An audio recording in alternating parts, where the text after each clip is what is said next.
Você está ouvindo o podcast Futuro em Foco.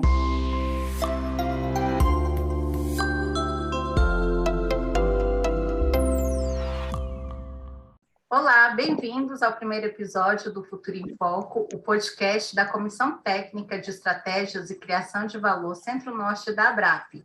Eu sou Débora Souza. Nessa edição, vamos falar sobre economia comportamental na prática. E aí, como você lida com seu dinheiro? O seu futuro está em foco? Para falar sobre o tema, estamos com Thiago Godoy, Head de Educação Financeira da XP, colunista da Infomoney e da revista Vida Simples, mestre pela Fundação Getúlio Vargas, especialista em comportamento financeiro e psicologia do dinheiro, palestrante do TEDx e em conferências internacionais em Moscou, Nova Orleans, São Francisco, Amsterdã, Pequim, Washington, Chicago, entre outros. Thiago tem sólida experiência em captação e mobilização de recursos, desenvolvimento institucional, relações governamentais e comunicação em organizações sociais e educacionais. Estamos também com o diretor-presidente da FUNCEF, Gilson Costa de Santana, que é advogado com MBA em Previdência e Gestão de Fundos de Pensão pela FGV, iniciou sua trajetória profissional na FUNCEF como assistente administrativo e chegou a atuar como gerente de benefícios até ingressar na Caixa, onde fez carreira na área jurídica, tendo atuado como gestor de assessoramento jurídico do banco e conglomerado. Foi superintendente nacional de atendimento jurídico, coordenador institucional da Escola de Advocacia da Caixa e diretor executivo de controles internos, antes de ocupar a vice-presidência de risco, posição que atuou até assumir a presidência da FUNCEF. Muito bem-vindos, estamos muito felizes em recebê-los no primeiro episódio do nosso podcast. Agradeço, Débora, obrigado, é uma satisfação grande estar participando, estar inaugurando este capítulo, né, da comissão, um podcast, um meio de comunicação ágil e que tem se mostrado muito efetivo. A gente agradece, eu agradeço a Fundação, a FUNCEF, agradece também a oportunidade. Espero que tenhamos um momento, um bate-papo muito rico, produtivo, e que a gente possa aí ter uma forte interação, que seja o primeiro de muitos podcasts e que sirva de exemplo para outras iniciativas no âmbito do nosso sistema, do sistema de previdência complementar. Muito obrigado pelo convite, pela oportunidade. Eu que agradeço, Gilson. Débora, também agradeço pelo convite, um prazer estar aqui com o Gilson também. É uma honra participar do primeiro episódio, né? Então vamos aqui caprichar para ter um conteúdo muito rico aqui para as pessoas poderem, né, se ligar do início ao fim com bastante conhecimento. Obrigada, Thiago. Thiago, começando por você, afinal, o que é economia comportamental? Muito bom. Bom, economia comportamental, ela é uma disciplina relativamente nova. Os estudos de economia comportamental já vêm, é claro, decorrentes há algum tempo, mas, de fato, ela foi entrar no mainstream, né, na boca do povo, há pouco tempo. O Daniel Kahneman recebeu o Nobel em 2002, então temos aí 20 anos onde a economia comportamental entrou como uma disciplina reconhecida pela ciência, pela academia, de forma ampla. E ela é uma incorporação que foi feita pela economia, né, de descobertas empíricas, de estudos no campo da psicologia, da neurociência, das ciências sociais. E, de certa forma, a economia comportamental ela é uma crítica à abordagem clássica da economia, né, a abordagem tradicional da economia que sempre pregou que os seres humanos tomam decisões financeiras racionais, que o homem ele era um homo economicus, né, o famoso homo economicus da economia clássica lá de Adam Smith, trazia essa visão de que o homem toma decisões com base na racionalidade, com base, né, na maximização da utilidade, e a economia comportamental vem com bastante força para mostrar que não é bem assim que acontece, né? A gente, como seres humanos, tomamos decisões pautadas na emoção, com pouca racionalidade, ou quase nenhuma mesmo, e por termos um cérebro limitado, né, em relação à quantidade de informações que a gente consegue capturar e analisar, nós caímos nos vieses cognitivos, né? as heurísticas, que são os atalhos mentais que o nosso cérebro toma para tomar decisões, acabam nos fazendo cair nos vieses, que são as decisões econômicas erradas ou enviesadas, como o próprio nome diz, né? Então, é bem interessante essa disciplina, porque ela justamente mostra que nós, seres humanos, somos passíveis de erro para tomada de decisão o tempo inteiro, e, nesse caso da economia comportamental, decisões financeiras equivocadas. Acho que conhecendo isso, né, quanto mais a gente conhecer essas falhas, esses erros de interpretação, melhor para que a gente conheça como a gente pode tomar decisões e melhorar essas decisões, né? Com certeza. E, Gilson, como você vê a cultura da economia comportamental dentro e fora das entidades fechadas de previdência complementar? Que esse tema, como o Thiago mencionou, é algo novo que a gente está percebendo na sociedade como um todo, né? Hoje nós já falamos muito mais sobre economia, os jovens já têm mais acesso a informações, vivemos numa era em que há um conjunto de informações disponível que antes a gente não tinha nem o acesso, nem essa forma toda de troca, transmissão de informações. Então, eu vejo que o sistema em si de previdência complementar acho que tem acompanhado. Quando a gente vai fazer uma análise retrospectiva, eu vejo que o sistema de previdência complementar já carregava consigo, ainda que não atribuísse esse nome de economia comportamental, alguns elementos característicos disso, porque quando a gente olha só no Brasil, o sistema de previdência complementar ele é estruturado formalmente lá na década de 70, podemos dizer que naquele momento algo revolucionário ou que muda significativamente, em especial em empresas com patrocínio estatal, fundos com patrocínio estatal, depois com o processo de privatização isso também vai se ampliando para outras empresas privadas que ingressam como subsidiárias de empresas estrangeiras, e isso vai agregando a uma formação de cultura dentro do país, mas ainda nichada, vamos chamar assim, dentro desses grupos maiores de previdência. Quando a gente vê o desenvolvimento e a estabilização econômica se fortalecendo, aí a gente começa a perceber algo mais intenso nas entidades abertas, no processo de construção dos fundos instituídos, dos planos instituídos, em que você tem um público ampliado para as organizações, para os fundos de pensão, e aí a gente vê exatamente isso se tornando mais sólido, mais vivo, mais forte dentro do nosso sistema de previdência, acompanhando, de algum modo, o que a gente tem visto em toda a nossa sociedade. Eu acredito que a gente tem uma grande contribuição a prestar para a sociedade como exemplo de sucesso da estrutura do sistema de previdência complementar no Brasil. E ele em plena evolução, em pleno aprimoramento. A gente vive um momento de rediscussão do nosso sistema a partir dos aprendizados. Quando a gente fala em economia comportamental, a gente está falando, como bem colocou o Thiago, conhecimento. Olha, de algum modo, este momento que nós estamos vivendo aqui é exatamente isso, tentar propiciar reflexões para as pessoas que estiverem nos ouvindo, propiciar reflexões sobre o que é o pensar o futuro, sair de uma situação de momento em que você deixa de olhar para frente e fica olhando só o hoje, o agora. Incluir no agora a necessidade de planejar o futuro. Isso que a gente faz, é isso que nós, como administradores, gestores, profissionais do sistema de previdência complementar, fazemos. Então, eu vejo que a cultura está se fortalecendo dentro do sistema, talvez até com uma velocidade maior do que na sociedade como um todo, mas é preciso que a gente permaneça atento e aloque, invista recursos, tempo, para que isso seja cada vez mais sólido. Por quê? Porque é importante que nossa população, né, a sociedade como um todo, tenha isso mais próximo de si. A gente vê, de algum modo, esse discurso, ou não discurso, mas esse tema começa a estar mais próximo das pessoas, né? Na escola, por exemplo. Até pouco tempo, na minha época, que não faz muito tempo assim, mas na minha época, falar até mesmo em matemática financeira no ensino médio, nem tinha isso.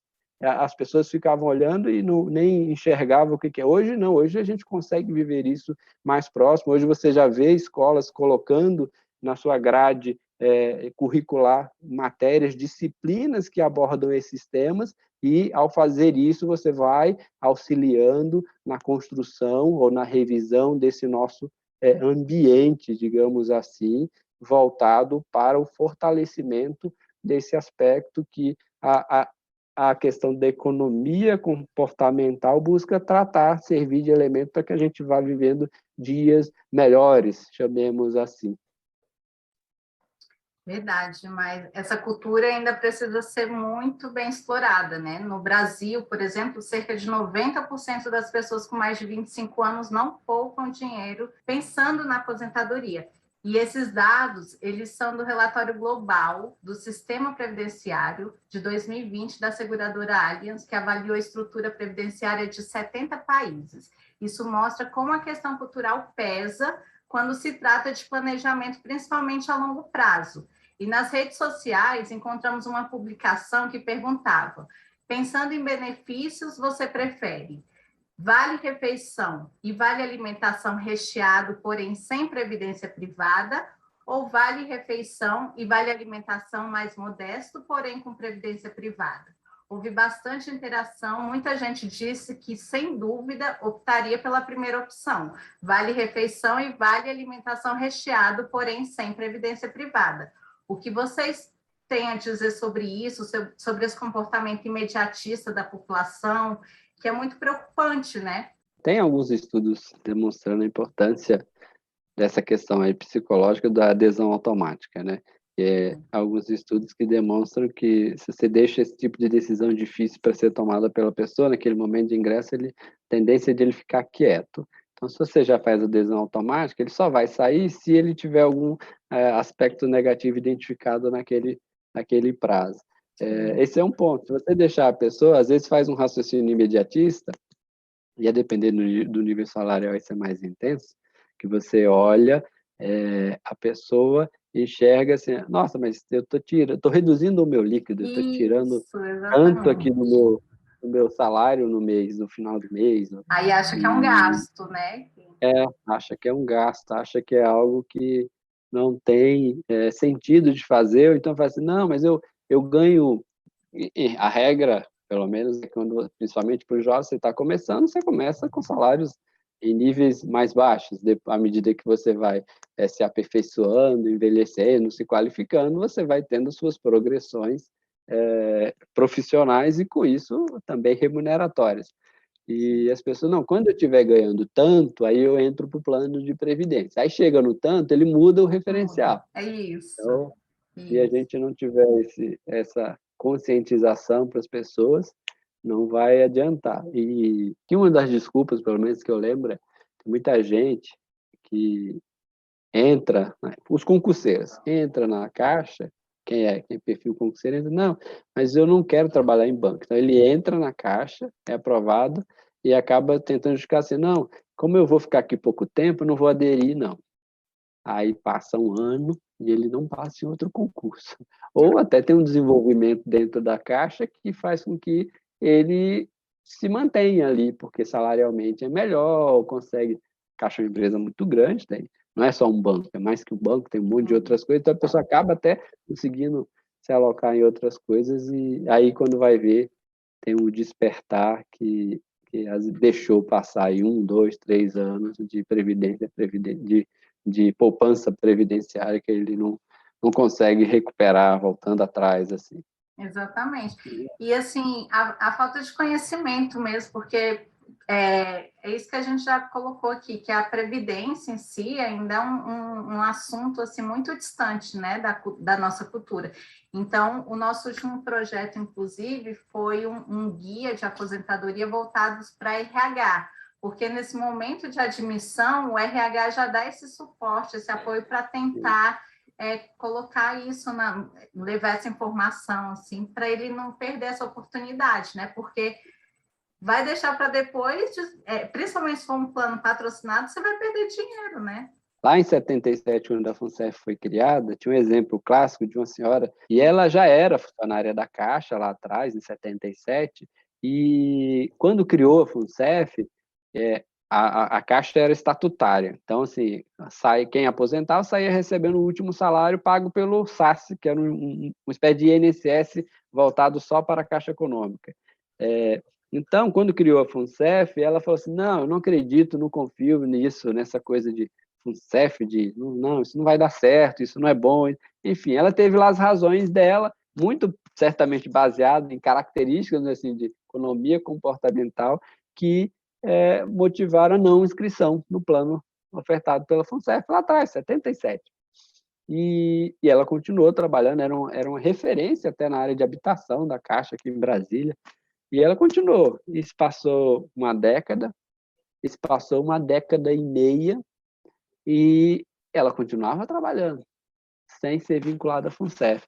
Para você ter ideia, esse exemplo é emblemático porque a FUNCEF, neste momento, a partir desse caso concreto, instituiu um mecanismo de joia, de pagamento de serviço passado, possibilitando que pessoas, eram poucas, mas pessoas como esta que eu citei, tentassem recuperar o seu período de não inscrição, não adesão ao plano de benefícios, e era um plano BD que a gente tem até hoje, e essa pessoa, então, fez essa inscrição, comprou lá, pagou a joia, não pagou o período todo, até porque ficaria caro, 15, quase 20 anos, ficaria extremamente caro, né? Serviço passado muito elevado, mas fez lá a adesão, fez a inscrição no plano, e criou-se aqui um mecanismo dentro da fundação, desse plano de benefícios BD, para que a gente tivesse a possibilidade de receber esses participantes que lá atrás não acreditaram no projeto Fundo de Pensão, que foi instituído em 1977. Então, esse é um exemplo que veio e que mostra assim, esse tem a sua relevância. Hoje nós temos aí já mais de 45, quase 50 mil pessoas na condição de assistido dos nossos planos, dentre essas pessoas, a que eu acabei de mencionar, que depois se inscreveu, já se aposentou, e mostra que é um projeto de sucesso, ainda que tenha alguns percalços no meio do caminho, que são os déficits e algumas situações não desejadas, mas é um modelo exitoso no mundo inteiro, eu diria, né? Não teria por que não ser no Brasil. Eu acho que assim, o mais interessante da economia comportamental é porque ela nos traz elementos para a gente tomar decisões realistas, né? Quando a gente quer, inclusive ela é muito utilizada até em políticas públicas, né? Nos Estados Unidos e Europa cada vez mais, e está chegando no Brasil também, todo o conceito de nudge, né? Que são os incentivos que são aplicados para poder a gente mudar comportamento e ter, né, benefícios em vários, né, principalmente em saúde, é usado muito nos governos, né, para você ter uma população com hábitos mais saudáveis e tudo mais. Eu acho que a economia comportamental nos dá essa base para a gente enxergar as coisas como elas são, ajuda o ser humano, né, o ser humano que não é esse ser racional que toma decisões tão estruturadas assim, tão bem pautadas, a realmente melhorar. Tem um conceito muito interessante que é trabalhado de forma primorosa pelo professor Eduardo Gianetti, que é num livro chamado O Valor do Amanhã, que é muito interessante, que é o conceito de troca intertemporal, né? E acho que esse conceito ele nos dá uma visão mais ampla até da questão de comportamento financeiro, né? Porque acho que a troca intertemporal ela é muito mais do que a troca financeira. Ela está em todas as etapas da vida. Basicamente, ela é a troca entre o presente e o futuro. Essa é uma questão básica. Todos os seres vivos fazem esse tipo de troca, né? E ela sempre é uma via de mão dupla. Ela sempre é pautada por escolhas que a gente faz no tempo. E aí, basicamente, né, ali a ideia que o Gianetti explora muito bem, que tem no livro, e que ele estuda, inclusive, em biologia, é que existem duas posições, né? Ou a gente está na posição credora ou na posição devedora, em todas as áreas, não só nas finanças, né? Então, assim, a posição credora, o custo, ele vai preceder o benefício, ou seja, você vai pagar antes pagar agora e aproveitar depois, e viver depois, né? Então, você olha para esse benefício no futuro e, para isso, você está abrindo mão de ter benefícios hoje, porque você tem a expectativa de que essa espera vai ser recompensada. Inclusive, você vai ganhar mais na frente do que agora, se você...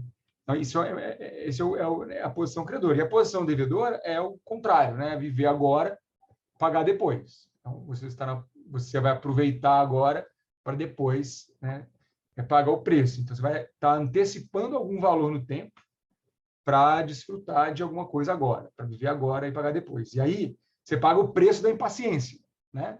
Preço de pagar agora. Essas são as definições de troca intertemporal. Juros, né, monetários, igual a gente, né, aplica na economia aqui, ou investimentos, né, que a gente está falando aqui, são apenas uma manifestação disso, né? Uma manifestação de uma coisa muito mais ampla.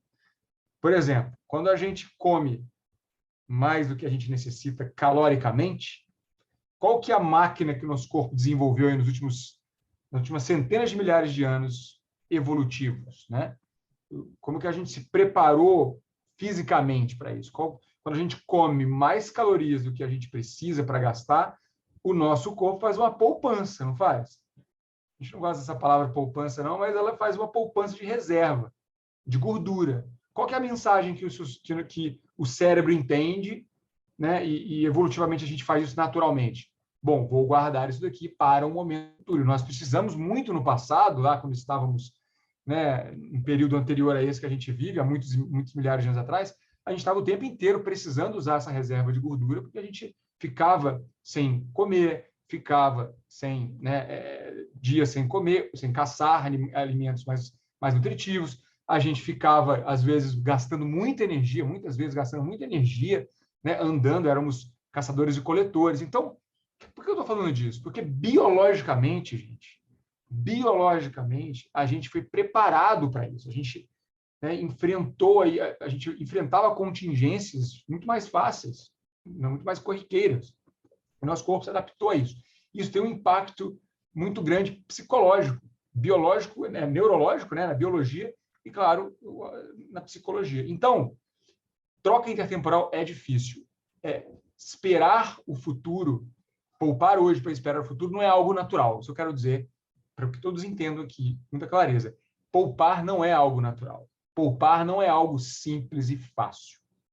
Por isso que as pessoas falam do VR ali, porque elas preferem agora. Isso, claro, tem questões culturais. Se a gente comparar países que têm culturas de planejamento maiores do que a do Brasil, e não é difícil, porque o Brasil é um dos que menos tem uma cultura de planejamento.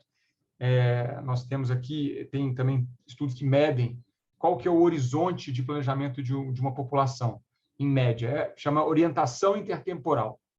Pode ter uma orientação intertemporal mais longa ou mais curta. A nossa população tem uma orientação intertemporal mais curta. Isso é cultural também. Vários fatores, tá? Mas aí tem vários estudos que mostram a questão climática. Olha que loucura. A questão climática ela é um fator muito importante. Comparando, por exemplo, populações de climas mais frios no norte da Europa com populações de climas mais quentes no sul da Europa, a diferença de orientação a planejamento por causa do inverno, né? E faz, claro, todo sentido. Populações que passaram por invernos rigorosos tiveram que se planejar, senão morriam de fome, enquanto populações de países que não têm um inverno rigoroso, que a terra não vai deixar de produzir alimento, né? Não precisaram se planejar muito mais. Então, assim, falando de forma bem profunda sobre a questão mais biológica e psicológica do processo, a única forma de combater isso, né, que é mudando cultura, e não é algo rápido. Mudar a cultura é algo que demora um tempo, ele exige um espaço, né, de educacional, mas é por meio da educação. E por meio da educação e do incentivo, né, dos nudges que eu falei ali. Só para fechar aqui o raciocínio, como exemplo, eu vou só lembrar aqui, para quem tem um pouco mais de 30 anos aqui, 40, 50, há pouco tempo, há 20 anos, todo mundo fumava em ambiente fechado, né? Menos de 20 anos, né? Há 15 anos, 16 anos, 17 anos. No Brasil, se fumava em ambientes fechados. Fumava-se em avião nos anos 90. Né? Bom, era cultural e aceito culturalmente que se formando por meio de educação, mas, claro, por lei também, né? A questão regulatória é importante também. Então, às vezes o incentivo ele pode vir de um programa educacional, mas ele pode vir de uma lei que vai combater. Claro, não é o nosso caso aqui, a gente pode dar incentivos e não obrigar ninguém a poupar, mas tem muitas maneiras da gente poder ajudar as pessoas a se ajudarem, né? E criar cultura, esse processo de educação e incentivo, né? E regulação também. Verdade. Outra coisa também interessante é que esse período de pandemia mudou bastante o hábito de consumo, né, da população, e principalmente com o isolamento social. Isso gerou ansiedade, consequentemente um consumismo nervoso. Como que vocês enxergam essas mudanças no contexto da economia comportamental e que tipo de ações podem ajudar a ajustar esses perfis de consumidores para consumirem com equilíbrio e permitindo investimento a longo prazo? Vou até parafrasear, vou pegar e emprestar, Thiago. Me empresta aqui uma frase que você mencionou há pouco. O poupar não é natural, essa questão. De algum modo, a gente viveu e estamos saindo, acredito eu, deste momento de pandemia, passamos já dos momentos mais sérios, espero realmente que a gente esteja, de fato, saindo deste momento, e a gente viveu um momento até de desesperança. Certamente algumas pessoas passaram por, vou chamar de desesperança. E aí começam algumas reflexões, somando essa questão do poupar não é natural, com imediatismo, o perigo todo que rondou, vamos dizer assim, com maior intensidade, as pessoas podem ter feito uma reflexão de juntar dinheiro, aspas, né? Juntar dinheiro para quê? Olha o que está acontecendo, de que serve, de que adianta. Então, esse momento de desesperança, as pessoas, de repente, começaram a abrir as mãos para fazer coisas que não fariam em momentos de maior racionalidade. Então, o que eu acredito é que nós devemos ter uma intensificação de medidas para trazer de volta, falar, olha, isso vai passar, isso está passando, né? E quem dera, isso já passou, e a gente volta a ter uma vida em que é importante, sim. E veja, a Previdência foi relevantíssima neste momento que a gente viveu, que a gente está ainda vivendo. Na medida em que Previdência tem a ver com gestão de risco. Quando eu escolho entrar num plano de Previdência, eu estou fazendo gestão de alguns riscos ao qual eu estou exposto como ser humano, seja o risco de sobrevivência, e este tipo de situação é muito importante, a gente tentar fazer links relacionados a momentos em que a gente, vamos dizer assim, momentos de normalidade, que foi a maior parte do nosso período, do período que a gente viveu, que é esta geração e que até outras gerações viveu. Então, não podemos pegar um momento que aconteceu atípico e achar que tudo está acabado. Não, precisamos incentivar e mostrar que não, é um momento, estamos passando, difícil, árduo, para muitos foi extremamente árduo, para outros, de repente, nem tanto, mas, sinceramente e severamente, foi algo que afetou a todos nós, toda a sociedade, todo o planeta, podemos dizer. Então, a gente buscar fazer medidas, implementar medidas que a gente retome a importância da Previdência, porque ela também foi utilizada, de algum modo, digamos assim, para amenizar alguns impactos que este momento de pandemia deixou.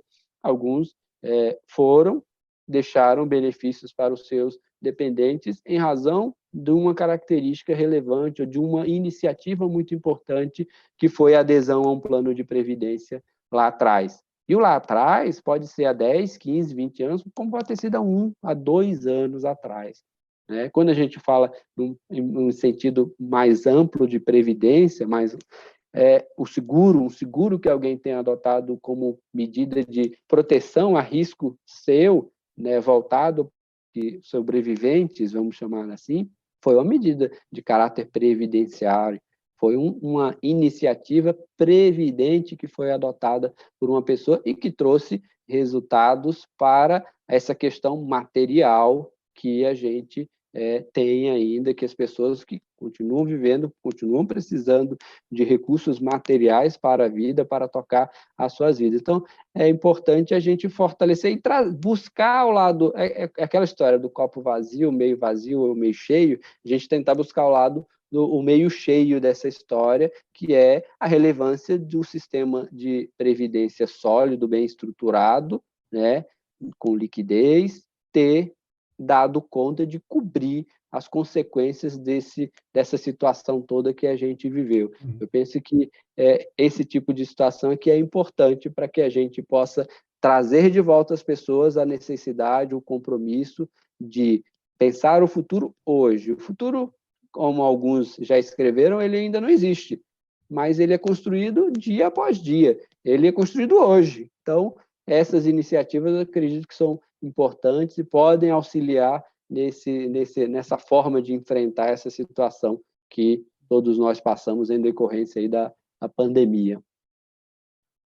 Perfeito, Gilson. Só acho que estou complementando aqui, porque esse ponto que você tocou ele é muito importante. Assim, esse período que a gente está vivendo, ele é, de certa forma, comparado a um período de guerra, né? Agora num pós-guerra, que é uma guerra sanitária, né? A gente teve mortes aí, infelizmente, maiores que muitas guerras. Então, por mais que tenha sido doloroso, o que segue agora parece que pode ser algo como já foi observado em períodos de pós-guerra, que é bem do que você disse. Assim, em algum momento também as pessoas olham para essa situação e falam: nossa, a vida é muito curta, então eu vou aproveitar, que é hoje o que estão dizendo já do consumo de rebote, né? Muita gente ficou esses 2 anos em casa, então agora vamos aproveitar, e acontece isso, né? Quando países decretam paz em uma guerra, aconteceu na Segunda Guerra Mundial, na Europa, na Primeira Guerra Mundial também, as pessoas, né, viveram um período de aproveitamento máximo, porque estavam ali, né, sendo privadas da vida e com todo o medo gerado.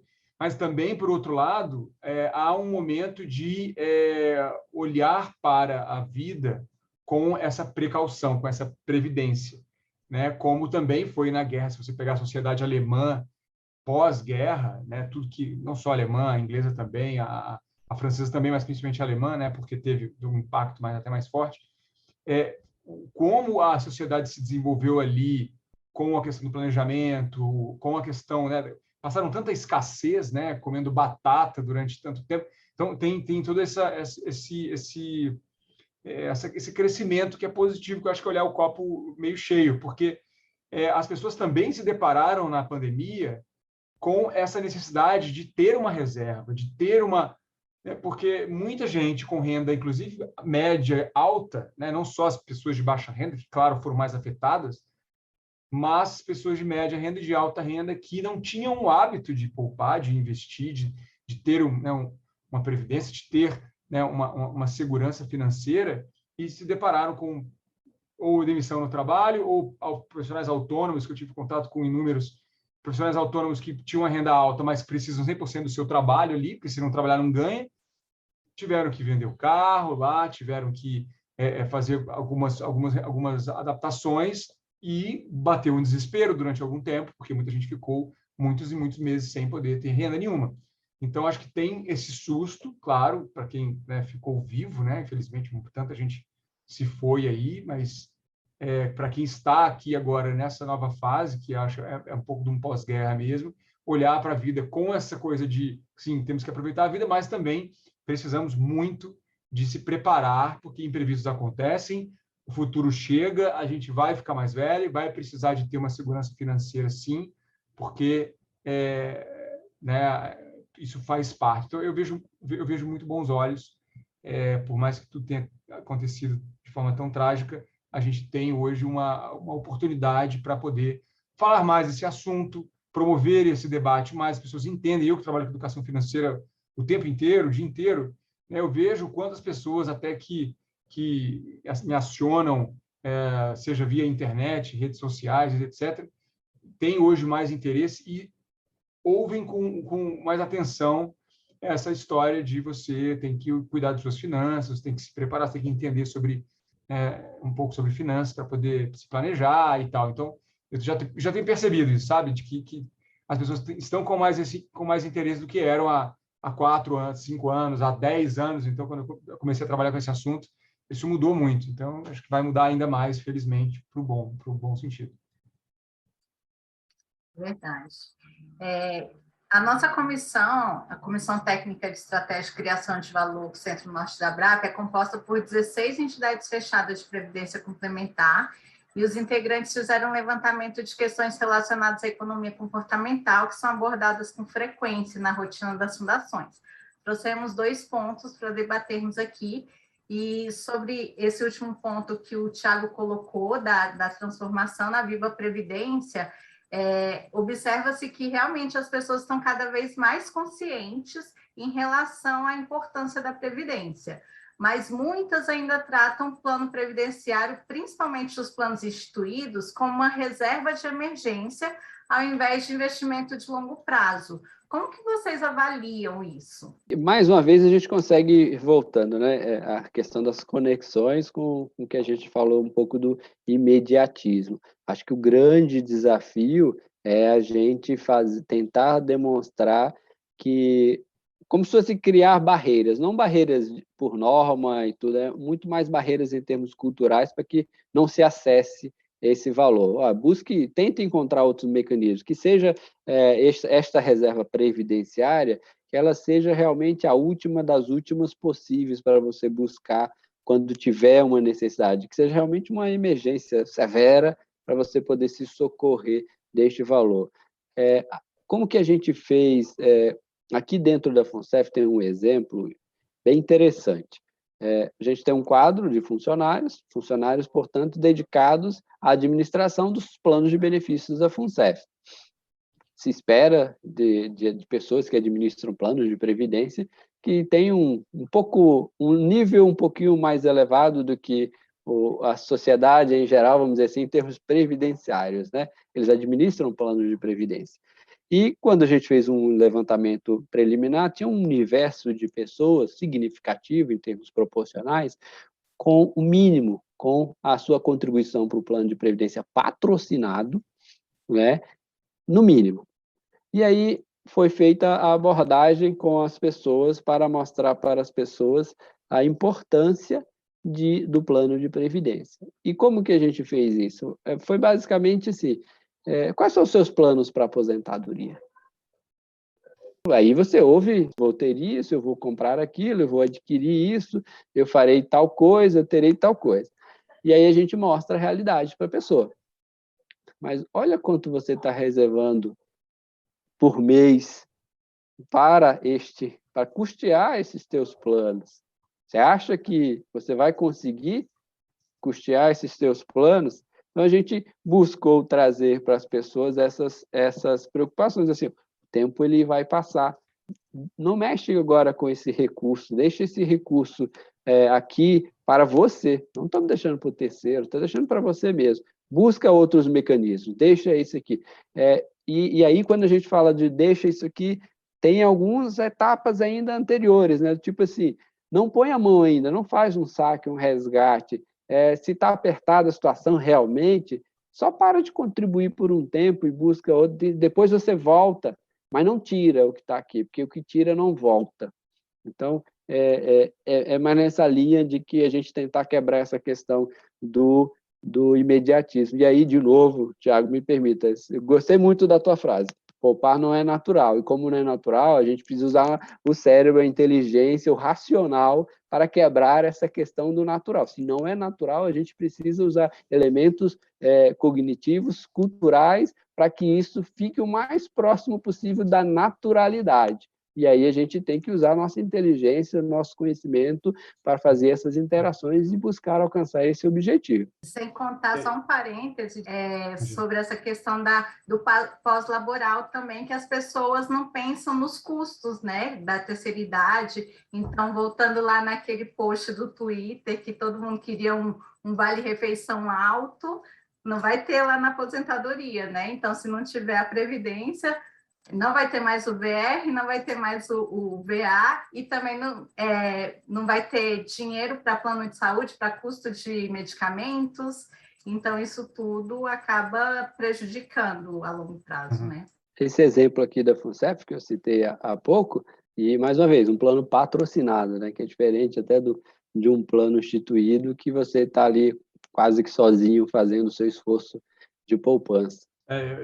O que eu vejo, assim, que as pessoas ficam, né, observam bastante esses comportamentos e as pessoas vivem uma espécie de efeito sanfona nas finanças também. Igual na dieta, né, o pessoal fala efeito sanfona, é mais ou menos isso que vive nas finanças também, que a pessoa ela poupa um pouco, seja na previdência ou qualquer outro tipo de investimento. No Brasil é muito poupança mesmo, né, pela cultura. E a pessoa vai lá, claro, são produtos diferentes aqui, né? Só estou dizendo culturalmente o que a gente tem observado assim, de um comportamento.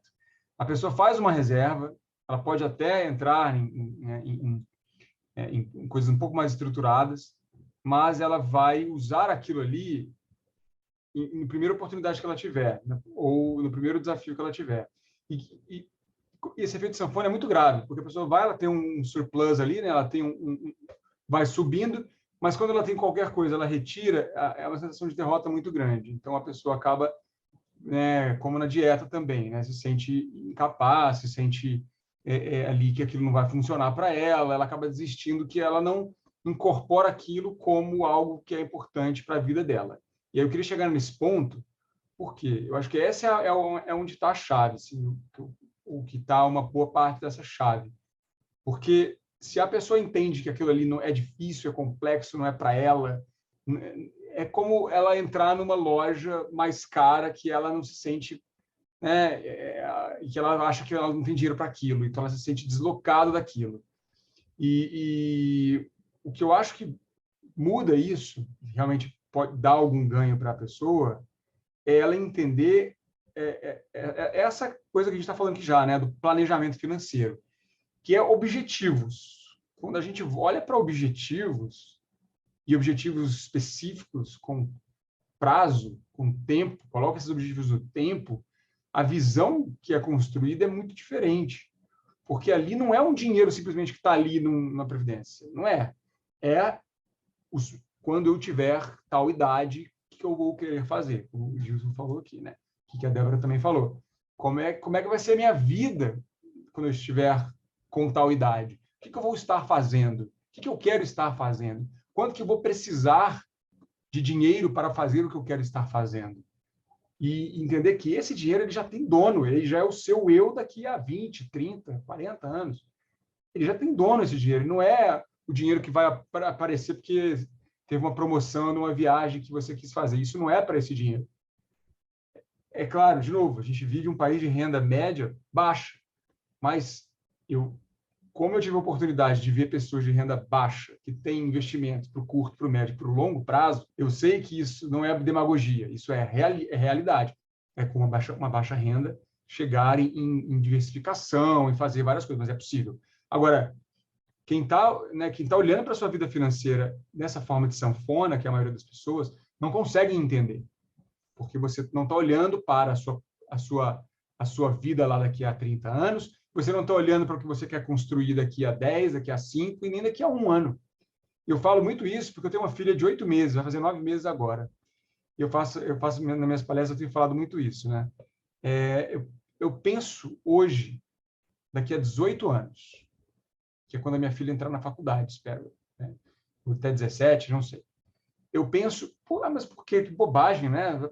Porque eu sei que se eu fizer a reserva dela para daqui a 18 anos, eu não vou comprometer minha renda futura do Tiago de 18 anos para frente com alguma coisa, né, mensal que eu vou ter que pagar. Eu já sei que eu vou ter que pagar a faculdade. Ela pode passar numa federal, ela pode conseguir uma bolsa, tudo bem, vai ter um dinheiro para ela a mais ali, mas eu já vou me preparar para isso, para que eu faça esse investimento, para que lá na frente eu chegue lá no dono, na dona da faculdade e pague essa faculdade à vista com descontaço, né, espero eu, para olhar, estou dando um exemplo aqui meu, pessoal, mas eu acho que essa é a maneira que a gente pode levar para as pessoas. Como pensar na sua vida em prazos e como pensar na sua vida em relação aos objetivos que você quer. Claro que a vida a gente não é robô, a gente não vai saber tudo que a gente vai fazer daqui a 6 meses, quanto mais daqui a 20 anos. Não é para isso, não é para você planejar a tua vida né, que bom que a vida também tem, né, várias surpresas. E acho que é mais a ideia de que não é para você mexer naquilo ali. Aquela reserva tem dono, é para o futuro, tem reserva de curto prazo aqui, para o que você quer fazer. E aí, quando a gente vai separando em caixas, vai separando em pedaços, até isso, né, psicologicamente funciona muito. Uma dica que eu dou também para as pessoas é quando fazem investimentos, que elas coloquem investimentos em diferentes lugares, né? Porque a pessoa, o que o brasileiro faz hoje? Ele põe lá uma poupança automática do banco dele. É a coisa mais fácil que tem para tirar de volta, né? Então, se ele tira da frente dele, é igual chocolate. Não adianta você comprar chocolate, botar no armário e se enganar achando que você vai comer só no fim de semana. Você não vai, né? Então, é um pouco da gente entender o nosso funcionamento do nosso cérebro e se ajudar também, né? E conseguir dividir o nosso dinheiro de forma mais estruturada. Me lembrei de um exemplo pessoal meu. Durante a pandemia, teve aquele boom da tie-dye, que é aquela camiseta colorida de tinta. Eu tenho uma filha de 7 anos, e aí ela entrou na onda também de fazer tie-dye e começou a vender para a família. E foi bem na época que ela estava iniciando a trocação de dente, arrancando dente. E desde pequenininha, quando a minha filha nasceu, eu já fiz a previdência dela. Então, eu desde pequenininha, ela já inseria a educação financeira e previdenciária para ela, e eu vou acompanhando a maturidade dela para ir diversificando também e tal. E aí, nesse período da pandemia, quando ela começou a arrancar dente, eu falei assim, filha, ela ganhou o dinheiro da fadinha do dente, falei, filha, esse dinheiro aqui, o que você quer fazer? E ela já tem uma consciência, assim, de olhar, ela fala, vamos ver a loja de brinquedo. Ela anda nas lojas de brinquedo e fala, mamãe, não vale a pena, coloca no Viva Futuro, que é o plano dela, de previdência. Só que esse valor ainda era abaixo do piso de aporte extraordinário. Eu falei assim, filha, mas esse valor aqui dá para você colocar no Tesouro Direto. E aí eu comecei a inserir essa diversificação de carteira para ela. E aí teve um dia que eu publiquei que ela estava toda orgulhosa que ela vendeu uma blusa na família para a tia, falou assim, mamãe, eu ganhei dinheiro para colocar no Tesouro. E eu publiquei isso nas minhas redes sociais. E uma mãe de um amiguinho dela veio me perguntar como que era isso para eu explicar. E eu fui conversar com ela, que já trabalha com previdência, fui perguntar, estudar o perfil dela. Falei assim, como que você conversa sobre finanças e previdência para ver se ele já estava no ponto de entender o que é o Tesouro Direto, se ela já tinha pelo menos uma poupança e tal. E o perfil dela era melhor ela começar pela previdência para ficar uma conta fixa, meio que obrigatória, né? Já que não tem o hábito de acompanhar e tudo. Então, ela já fez o plano instituído para o filho e está com a previdência para o filho. E mais para frente, ela vai trabalhando a educação financeira e previdenciária e eu acompanho. Como é minha amiga, eu tenho acompanhado isso. Então, assim, como a criança também consegue vender um plano de previdência que muitos adultos não têm conhecimento do que é, né? Excelente. E outro ponto também trazido da FUNCEF.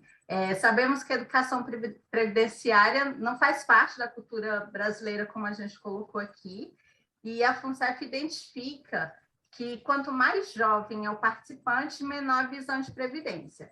O que pode ser feito para atingir esse público que ainda não compreende que um planejamento previdenciário é fundamental para a saúde na aposentadoria? Aqui tem uma peculiaridade. As pessoas têm essa visão imediatista e acham que não vale a pena. Como que a gente trabalha esse tipo de coisa? Fala, olha, cuidado, não é bem assim. Às vezes você pode se apaixonar pelo seu emprego aqui. E outra coisa, não só se apaixonar, dependendo da forma que ingressa, até porque o requisito de ingresso é menos severo do que outros postos, do que outros cargos e de que outras posições em empresas, sejam públicas, sejam privadas, o que a gente tem dito isso é um pouco do que o Thiago mencionou. Esse não é para você agora mesmo, não. Então, não precisa você achar que eu vou sair o ano que vem ou daqui a 2 anos. Não, faça isso para o você do ano que vem ou você do daqui a 2 anos. Quem sabe não vai ser o você daqui a 2 anos que vai usufruir, mas o você daqui a 30 anos que vai usufruir, ou de 20.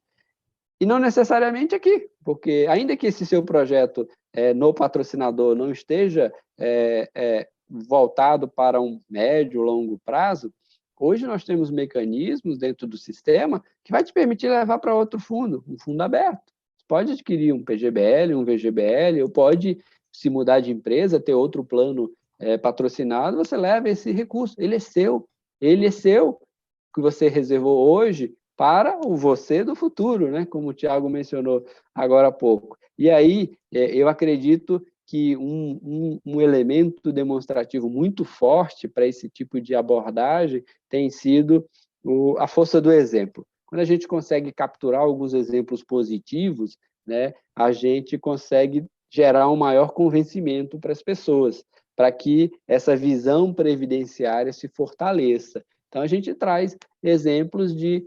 Imagina, daqui a pouco, o Thiago trouxe o exemplo da filha dele. Vai virar um exemplo daqui a pouco. Ele sendo persistente nesse projeto vou chamar poupança previdenciária, ela vai ter um valor acumulado lá adiante, vai servir de exemplo. Eu vou trazer um exemplo do meu filho. Eu tenho um filho de 20 anos de idade. Quando ele completou 18, eu tinha um valor que eu tinha reservado, semelhante ao que o Thiago fez com a filha dele, e um valor que eu tinha reservado para ele, numa modalidade mais tradicional, tá, Thiago? Até pela minha origem de emprego, digamos assim, e entreguei na mão dele e falei, a agência do banco fica em tal endereço, você já tem 18 anos, eu não preciso mais ir contigo, vai lá e desenrola tudo, porque agora você que vai tomar conta disso, se você quer manter isso, você quer manter fora.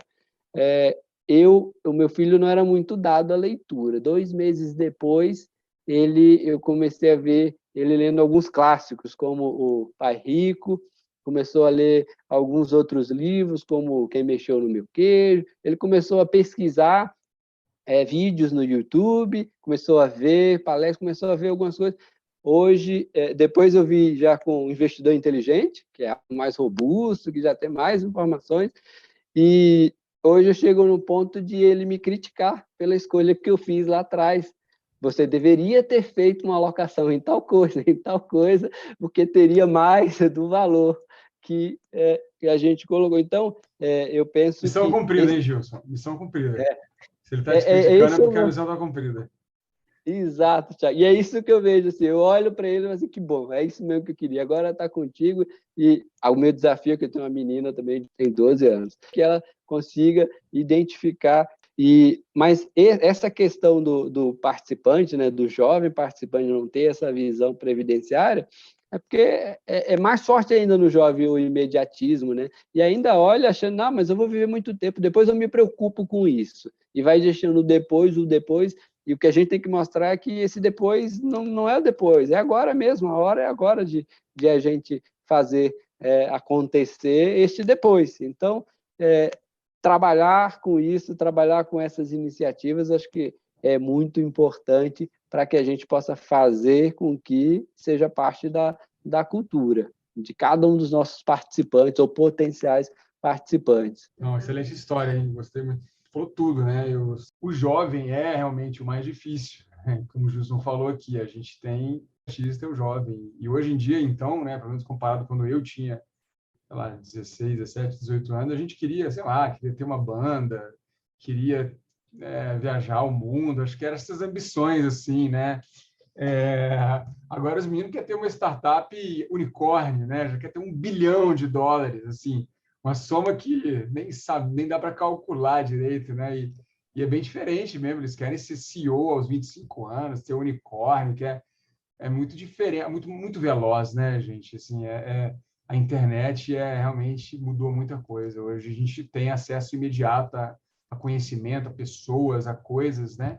Isso, claro, vai refletir e está refletindo já no comportamento do jovem. Mas eu acho que, ao mesmo tempo, né, a internet traz bastante informação e tem um trabalho aí também que está fora da educação, da cultura, que eu queria dizer, na verdade, da cultura agora, né, do zeitgeist agora, né, do momento que a gente está vivendo atual, que é em casa, né, a família, o exemplo, e acho que essa visão mesmo, que não é só, a gente está falando aqui, né, como eu disse, o exemplo do valor do amanhã, né, não é uma questão financeira, acho que o financeiro é o produto, né, o ato de né, investir e tudo mais, ele é uma consequência de uma questão comportamental muito mais profunda, e acho que a gente também, por outro lado, o jovem hoje tem uma visão muito interessante, se comparado às gerações anteriores, de sustentabilidade, de né, como a gente cuida do planeta, como que a gente vai fazer né, com o aquecimento global, como é que a gente vai apoiar causas. E assim, esse é um movimento que não é assim uma moda, né? É um movimento bem amplo, bem forte, e as gerações mais jovens, e aí estava colocando ali também entre os assuntos que foram abordados, as gerações mais jovens, os jovens que estão entrando no mercado de trabalho agora, eles prezam muito mais por estarem em empresas comprometidas com a agenda ESG, principalmente nos Estados Unidos e Europa e agora no Brasil também. Então, as grandes empresas que estão sendo mais escolhidas pelos talentos jovens são as empresas que estão com mais esse olhar para a agenda ESG. Acho que isso é um gancho, é um gatilho para a gente falar de sustentabilidade, não apenas do planeta, mas sustentabilidade pessoal, né?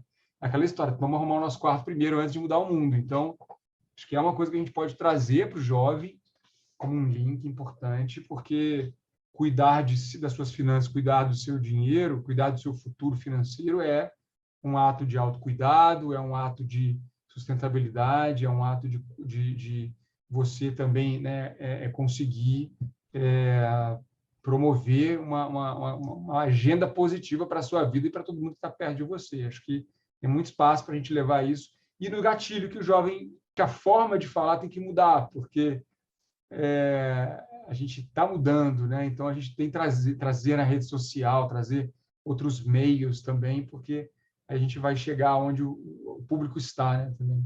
Exatamente. A linguagem aumenta muito o alcance, isso é fundamental, né? Modernizar, né, e acompanhar as tendências. Agora, aquele momento para vocês trazerem dicas para os nossos ouvintes, manterem um futuro em foco. O que vocês trouxeram aqui para compartilhar conosco? Bom, eu vou fazer 2 merchan, então. Vamos lá. O primeiro, vou olhar para a nossa associação, para a ABRAP. A ABRAP tem um projeto muito importante, que é o Previdência Jovem. Eu acho que é um excelente mecanismo, ferramental muito útil para que a gente tenha informações, acesso a informações, e acho que também é importante, um outro ponto é, dentro das associadas, né, de cada fundo de pensão, a gente vê diversas iniciativas de educação financeira e previdenciária sendo difundidas em todo o sistema de previdência fechado. Né? Fechado só no nome, porque essas iniciativas são abertas, compartilhadas e elas têm um objetivo de fortalecimento de cultura, de renovação, de revisão mesmo da cultura. No segundo merchan, vou fazer um merchan do Thiago, porque ele tem lá no perfil dele, lá você vai pegar o Papai Financeiro, você vai ver um bocado de situações bem interessantes ali, dicas importantes, você consegue capturar ali informações que vão te auxiliar. E como ele mencionou há pouco, há alguns outros perfis, e hoje a gente tem uma riqueza de informações muito grande sobre esse tema, sobre essa questão que a gente acabou de conversar aqui, né? Então, é basicamente isso. Leia, busque fontes confiáveis, obviamente, em pessoas preparadas, como é o caso do Tiago, pessoas preparadas, pessoas qualificadas, que têm uma vivência para que você possa absorver essas informações e se desafiar a implementar isso no dia a dia. Né? A gente sempre brinca e busca, por exemplo, no nosso caso, a gente participa aqui na FONSEF das integrações que a gente fala, como a estatal que nos patrocina, a Caixa, ela tem, quando faz contratações, faz em grupos, então tem o que a gente chama de semana de integração. Esses momentos, aí, psicologicamente falando, não é muito meu métier, mas a gente lê, estuda algumas coisas, esses momentos de transição ou de inícios de novos ciclos, eles são muito propícios a você impulsionar novos objetivos ou objetivos. Então, a gente aproveita este momento para oferecer a FUNCERF como sendo algo que pode transformar a vida dele para o futuro, e ali é aquela hora e aquele é o momento de fazer. Então, em síntese, informação, busca informação, qualificação. Hoje a gente tem um conjunto de informações disponível que é muito forte e que vai te permitir, sim, buscar ter uma atuação focada nesse aspecto. É basicamente essa é a minha dica. Minha dica é: vá atrás de informação, que seja nos fundos de previdência instituídos, patrocinados, seja em outros canais, como eu mencionei, o perfil do próprio Tiago, a gente tem essa riqueza de informações, a gente vai conseguir difundir melhor esses temas e trazer essa transformação cultural, que é um processo, como já foi dito hoje aqui, e vai fortalecer a nossa sociedade como um todo. O nosso sistema ele vai ser fortalecido quanto mais forte for a nossa sociedade. Bom, obrigado pelo merchan, viu, Gilson? Poxa, muito obrigado mesmo. Eu vou fazer um outro merchan aqui e vou trazer uma boa notícia também, acho que para ficar como reflexão, né? O outro merchan é o da XP, cursos online que são de vários níveis, de vários assuntos diferentes, para quem está começando, para quem nunca se conectou com esse assunto. Então, uma linguagem muito simples, mas também com bastante conhecimento, para que a pessoa possa realmente aprender, né, e se interessar pelo assunto. A gente tem a nobre missão aí de desmistificar finanças, né, de quebrar o tabu do dinheiro, de fazer com que as pessoas levem isso de uma forma leve, de uma forma saudável, que é que tem que ser, né? Não pode ser nada pesado, não pode ser nada que seja penoso, né? Mais ou menos como a alimentação, né? É bom alimentar saudável, mas ninguém fica feliz se comer só salada, né? Tem que equilibrar a vida. Bom, acho que uma boa notícia, que é uma questão biológica nossa, né? Que afeta o nosso cérebro, que é bem interessante, é a seguinte: a gente tem uma dinâmica bem interessante, assim. O nosso cérebro, ele tem pouca capacidade de pensar temporalidade, tempo, né? Tanto é que uma criança de até 7 anos, ela não consegue entender o que é mais do que uma semana, né? Mais do que 2 semanas. Ela não consegue tangibilizar isso. Então, se você vai fazer educação financeira com criança, quando ela é menor um pouco, começa com a semanada, porque ela não consegue pensar um pouco para frente, ela não tem capacidade de espera. Tem, inclusive, um experimento muito famoso, que foi feito pela primeira vez nos anos 70, depois foi feito outras vezes.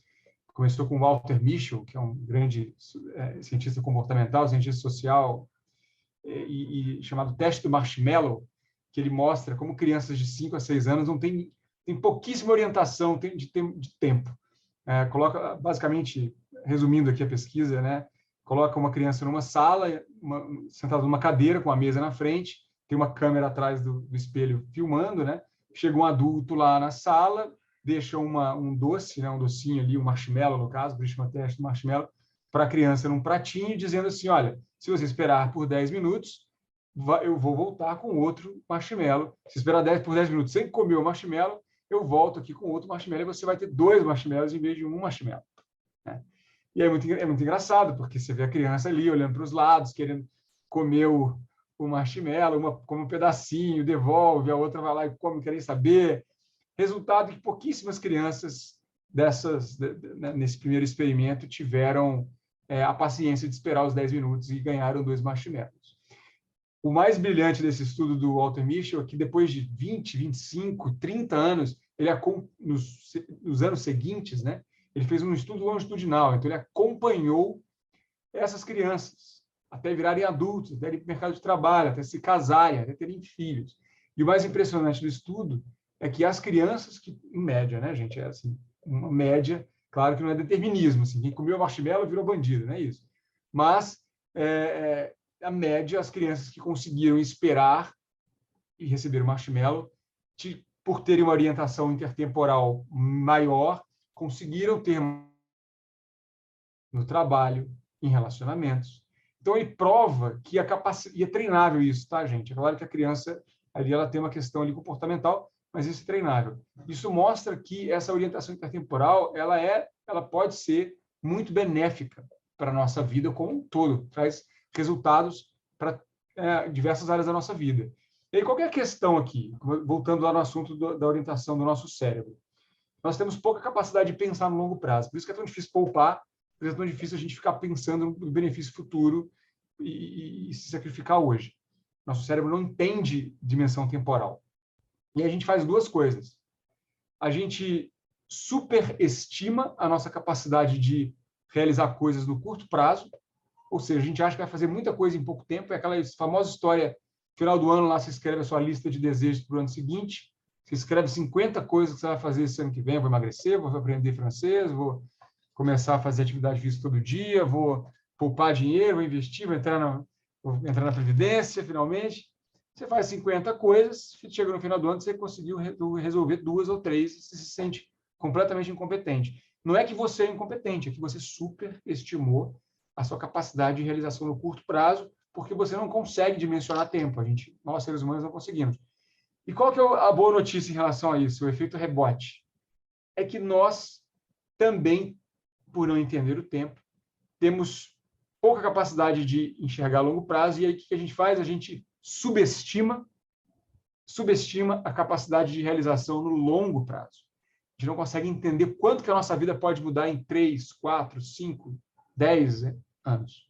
O quanto que a gente consegue fazer coisas, mudar hábitos e construir uma vida melhor com frequência, claro, com consistência, com repetição, com rotina, mas que essas pequenas mudanças fazem uma diferença absurda na nossa vida. Então, acho que essa boa notícia eu queria deixar para vocês, para o pessoal que está ouvindo aqui, né? Pensem sempre que essas pequenas mudanças podem ser feitas, elas não vão ser perfeitas, você não vai mudar de um dia para o outro, você não vai emagrecer 30 quilos em uma semana, igual a dieta milagrosa da internet está prometendo, que isso é impossível, isso nem é saudável, e você não vai ficar rico de um dia para o outro investindo, mas você vai consistentemente mudando a sua vida e, em alguns anos, esses resultados podem ser surpreendentes. Acho que essa cultura da previdência, do planejamento financeiro, né, de investimento, ela é totalmente isso, né? A gente pensar numa vida melhor, não no mês que vem, mas daqui a alguns anos, com um plano correto. Eu acho que isso funciona, eu vejo funcionar. Pessoas que me acompanham já há mais tempo, que eu tenho feito um acompanhamento mais próximo, eu vejo que isso tem mudado bastante, que é uma volta. E aí, assim, é uma volta, não tem volta. Eu nunca vi ninguém que entrou na educação financeira e começou a aprender isso, que piorou a vida, que chegou e falou, nossa, agora eu piorei minha vida porque a educação financeira piorou minha vida. Nunca piorou de ninguém, isso eu garanto, das pessoas que entraram em contato comigo. Então, só melhora a sua vida, conhecimento, valor, né? É o maior investimento, então vamos começar a investir em conhecimento e investir o nosso dinheiro também, né? Perfeito, gente. Estamos chegando ao fim desse episódio que falamos sobre economia comportamental na prática. Muito obrigada pela participação, Tiago e Gilson. Vocês trouxeram conteúdos excelentes, a interação assim, foi fantástica, as dicas valiosas, não só para as entidades fechadas, né, de previdência complementar, como para o público em geral. Então, continue nos acompanhando e mantenha o Futuro em Foco. Esse podcast é uma produção da Comissão Técnica de Estratégia e Criação de Valor Centro-Norte da ABRAP, composta por representantes das entidades BB Previdência, Ceres, Cibros, Faceb, Finpec, Funcef, Fundiágua, Funpresp-Jude, Postales, Previnorte, Previsan, Regios, Sebrae Previdência, Serpros, Sistel, Viva Previdência. Muito obrigada pela companhia e até a próxima edição.